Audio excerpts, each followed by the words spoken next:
नमस्कार, मैं हूं शुभे और आप देख रहे हैं न्यूज फॉर नेशन। बिहार में साल 2020 तो चुनावी साल रहा ही, लेकिन 2021 में गांव की सरकार बनाने की कवायद में राज्य निर्वाचन आयोग पूरी तरह से कमर कस के तैयारी कर रहा है। इसी कड़ी में लगातार नई नई अपडेट सामने आ रही है और अब प्रत्याशियों को लेकर इस बात की जानकारी दी जा रही है कि वो अपना नामांकन ऑनलाइन भी दाखिल कर सकते हैं और इतना ही नहीं, ऑफलाइन दाखिल भी किया जा सकता है।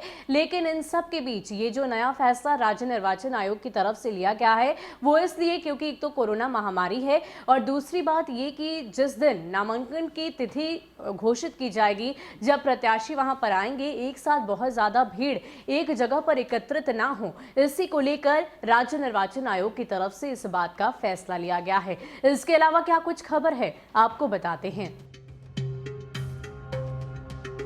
कोरोना को लेकर राज्य निर्वाचन आयोग पंचायत चुनाव में ऑनलाइन नामांकन की व्यवस्था करने में जुटा है। साथ ही प्रत्याशियों को ऑफलाइन आवेदन करने का भी मौका मिलेगा। इससे किसी प्रखंड मुख्यालय में नामांकन की निर्धारित तिथि को प्रत्याशियों और उनके समर्थकों की भीड़ को कम किया जा सकता है।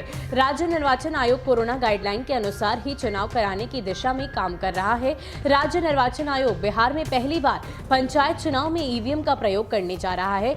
यह भी एक डिजिटल डिवाइस है जिससे मतदान और मतगणना की प्रक्रिया आसान हो जाएगी। इसके अलावा मतदान के दिन वेबकास्टिंग की व्यवस्था होगी। इसके अलावा जिलों द्वारा मतदान के दिन मतदान के प्रतिशत की अद्यतन जानकारी दिए जाने पर ही मंथन किया जा रहा है। आयोग का प्रयास है कि मतगणना के बाद घोषित परिणामों के आयोग की आधिकारिक वेबसाइट पर अपलोड कर दिया जाए। अवकाश के दिन होने के बाद ही राज्य निर्वाचन आयोग की टीम शनिवार और रविवार को कार्यालय पहुंचकर पंचायत आम चुनाव सुरक्षित कराने की दिशा में काम कर रही है। इसको लेकर जिला अधिकारियों के साथ लगातार समीक्षा की जा रही है। पंचायत आम चुनाव को लेकर आयोग ने 8 फरवरी मतदाता सूची के प्रारूप के प्रकाशन के बाद मिले दावा आपत्तियों के निराकरण करने का निर्देश दिया था।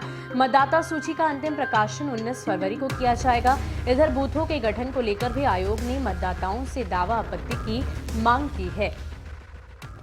तो आपको बता दें कि राज्य निर्वाचन आयोग की तरफ से लगातार प्रत्याशियों को लेकर, मतदाताओं को लेकर नई नई अपडेट जारी की जा रही है और इसी कड़ी में इस बात की भी सूचना दी गई है कि सभी प्रत्याशी अपना नामांकन ऑनलाइन तो कर ही सकते हैं और साथ ही साथ ऑफलाइन भी कर सकते हैं। इस बात की सूचना उनकी तरफ से दी गई है और साथ ही साथ आपको बता दें कि प्रत्याशियों को लेकर इस बात की भी चर्चा की गई कि किसी भी प्रत्याशी के घर के 100 मीटर के अंदर बूथों का निर्माण नहीं किया जाएगा, चाहे वो निजी संस्थान हो, उनका घर हो, धार्मिक स्थल हो, अस्पताल हो, यानी कि 100 मीटर के अंदर कहीं भी बूथों का निर्माण नहीं किया जाएगा।